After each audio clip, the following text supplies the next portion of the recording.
The Serpent's Trap. How the first temptation still works today. Whispers in the Garden. The first lie in human history did not roar into the world. It entered softly, like a breath of wind curling through ancient leaves, before fear, before shame, before humanity ever felt the weight of regret. There was a whisper. And in the heart of a flawless garden, that whisper carried a question that still echoes across every generation. Welcome to Faith and Facts, where archaeology, ancient texts, and cultural memory help us step into the world of Scripture with clarity and depth. In Eden, time seemed untouched by decay. Rivers glimmered beneath morning light. Fruit hung heavy in the warm air, and every creature moved in perfect harmony. Humanity walked with God not as strangers, but as those who knew His voice as clearly as their own thoughts. Yet even in this place of innocence, something watched. The serpent's arrival is portrayed without fanfare, no shadow stretching across the horizon. Just presence, silent, calculating, familiar enough to approach, foreign enough to unsettle. This is where the story begins, and where the universal story of temptation still takes root. Eve hears the serpent's words, not shouted, but offered like a gift, wrapped in curiosity. Has God indeed said? It's a simple question, yet within it lies the pattern that has never changed. But before we unravel the serpent's strategy, we must linger in this moment, because the trap of temptation never appears as a trap. It appears as a conversation, an idea, a possibility, and it often begins with words that sound harmless. Eden begins to blur with our own world because the serpent's whisper is not ancient history. It is the quiet suggestion each person still meets in moments of desire, doubt, loneliness, and ambition. The story is old, but its pattern is startlingly modern. Twisting truth in the dawn of humanity. To understand the serpent's strategy, we must step back into the culture and worldview of the ancient Near East. Across the civilizations of Mesopotamia and Egypt, serpents symbolized cunning, wisdom, and sometimes even divine guardianship. The audience of Genesis would immediately understand the serpent as a creature representing danger beneath beauty, intelligence without loyalty. Archaeologists have discovered serpent iconography woven into royal headdresses, cave temple walls, and mythic stories across the ancient world. Serpents were seen as clever, enchanting, unpredictable. Genesis presents the serpent as craftier than any beast of the field, a phrase that signals more than intelligence. It signals calculated precision, and the serpent uses that precision with chilling effectiveness. Temptation rarely begins by denying truth. Instead, it begins by bending truth, stretching it just enough to loosen trust. Did God really say? Not a contradiction, not an accusation, but a question designed to place God's words on trial. In psychological studies today, researchers have found that human behavior often shifts not because of bold lies, but because of subtle reframing. The serpent was not presenting rebellion. It was presenting reinterpretation. Eve responds with clarity. She repeats God's instruction. And yet, the serpent sees an opening, the smallest gap between what God said and how she remembers it. Now the serpent presses deeper. You will not surely die. A direct contradiction, but wrapped inside the promise of withheld potential. For God knows that when you eat of it, your eyes will be opened, and you will be like God. Here the strategy crystallizes. The serpent does not tempt Eve with evil, but with elevation, with growth, with possibility. Temptation often appears as a shortcut to something good. It is not the apple that is seductive, 'tis the story told about it. And now the micro cliffhanger hovers between the words. Will humanity trust the one who gave everything, or the one who offers something more? Before we continue, a brief pause. If you're finding this exploration meaningful, consider liking this video and subscribing to Faith and Facts. It helps more people join these journeys into history, Scripture, and the human story. Let us return now to Eden and the moment when innocence hangs by a thread. A decision that changed the world. The fruit gleams in the shifting light. Eve studies it not with hunger, but with thought. The narration in Genesis slows here, letting us feel the weight of her internal struggle. She sees that the fruit is good for food, pleasant to the eyes, desirable to make one wise. Temptation is rarely a single force.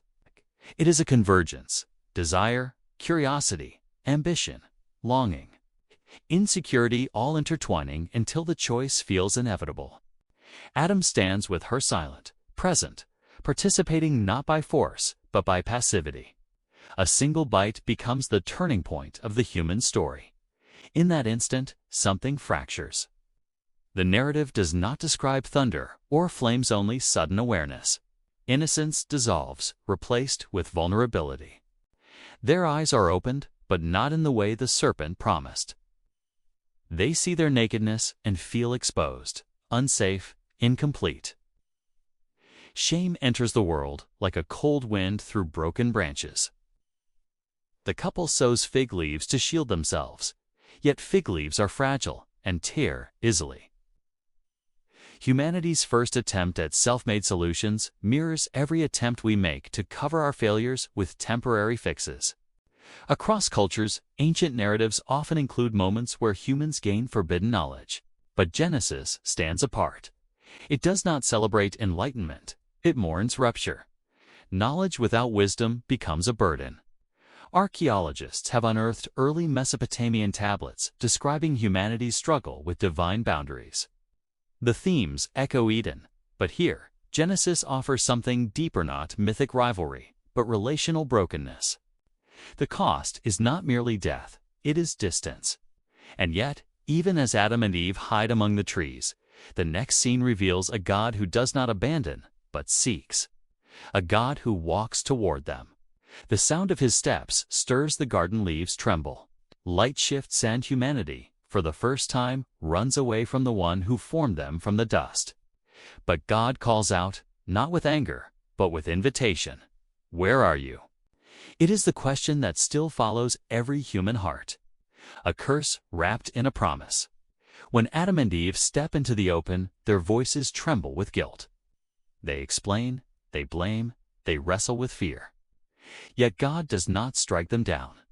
Instead, he opens a path of mercy within the very judgments he speaks. To the serpent, God delivers a prophecy that has rippled through centuries.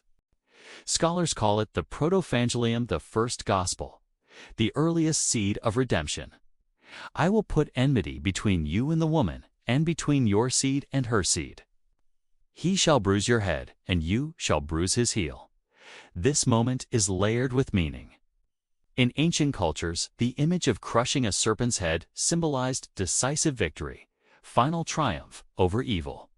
The promise suggests a coming descendant who will undo the serpent's work, but at a cost: a wounded heel, a painful victory. Archaeological studies of early Hebrew inscriptions show the importance of lineage and promised descendants as both spiritual and historical identities. Genesis places this promise at the dawn of humanity, framing the biblical story not merely as a moral struggle, but as a rescue mission. Eve hears these words in the shadow of loss, yet within those shadows glimmers hope. The garden may close behind them, but the path ahead is not abandoned. Through sweat, pain, exile, and longing, this promise becomes the anchor of ancient Israel's faith. Later prophets will echo it, poets will sing of it, and generations will anticipate the one who will crush the serpent's power. Temptation brought fracture, but God introduced restoration. And this is the heartbeat of the story, that even in judgment, mercy arrives first. The ancient pattern in modern lives. What happened in Eden did not stay in Eden. Its pattern unfolds in every generation, every culture, every individual life. Modern psychology reveals that temptation often follows a predictable path. First comes doubt, then reinterpretation, then desire, then rationalization, then action. The serpent's strategy in Genesis aligns with patterns observed across centuries of human behavior. The whisper still sounds familiar. Is this really wrong? Does this boundary really matter? Wouldn't it be better if you controlled your own story? You deserve more. Temptation rarely presents itself as rebellion. More often, it appears as permission, as self-expression, as opportunity, as escape. Yet the consequences still resemble Eden: broken trust, broken relationships, inner turmoil, shame. Humanity continues sewing fig leaves temporary solutions to deeper fractures. But the story does not end with failure. Genesis 3 introduces humanity's first steps into a world where redemption is already in motion. The God who sought Adam and Eve still seeks us not with condemnation, but with restoration. Archaeology reveals that early Israelites viewed Genesis not only as origins, but as orientation, a story explaining why humanity longs for meaning, why desire can mislead, why suffering exists, and why hope persists. Eden is not a tale of naive humans and a clever serpent. It is a story of trust, vulnerability, identity, and the tension between divine intention and human autonomy. The serpent's trap works not because people are weak, but because people are searching for wisdom, for purpose, for control, for belonging. And within that search lies the opportunity for deception. Yet the Proto-Evangelium reminds us that deception does not have the final word. Even in the earliest pages of Scripture, God is already writing redemption into the human story.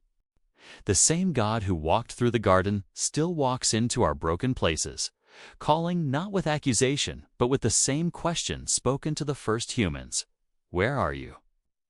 Not because he cannot find us, but because we have forgotten where we stand. This story asks us to see ourselves not as distant observers, but as participants in an ancient pattern and a timeless hope. Echoes of Eden. The garden fades into the mists of history, yet its echoes remain woven into the human heart. Every choice between truth and distortion, trust and doubt, self-sacrifice and self-elevation, carries the rhythm of that first moment beneath the trees. Temptation still whispers, but so does the promise that brokenness is not the final chapter, the promise that evil does not win in the end, the promise that the serpent's influence, though ancient, is not eternal. Genesis 3 is not merely the story of humanity's fall. It is the story of God's pursuit that stretches through prophets, kings, exiles, and centuries of longing. A pursuit that finds fulfillment in a descendant who crushes the serpent's head through suffering, surrender, and victory. For believers, this points toward Christ. For skeptics, it offers a lens into the human struggle with morality, temptation, and hope. For all of us, it provides a framework to understand why temptation speaks so clearly and why redemption speaks even louder. As we close, take a moment to reflect on the garden's enduring invitation to listen to the right voice, to recognize the subtle patterns that draw us away from what is good, and to remember that even when we hide, we are not abandoned. Thank you for watching this episode of Faith and Facts. If this exploration brought clarity or reflection to your journey, consider liking this video, subscribing, and sharing your thoughts in the comments below. Your engagement helps this community grow, one story at a time. Until next time, keep seeking truth, keep exploring history, and keep listening for the voice that calls us back to the garden.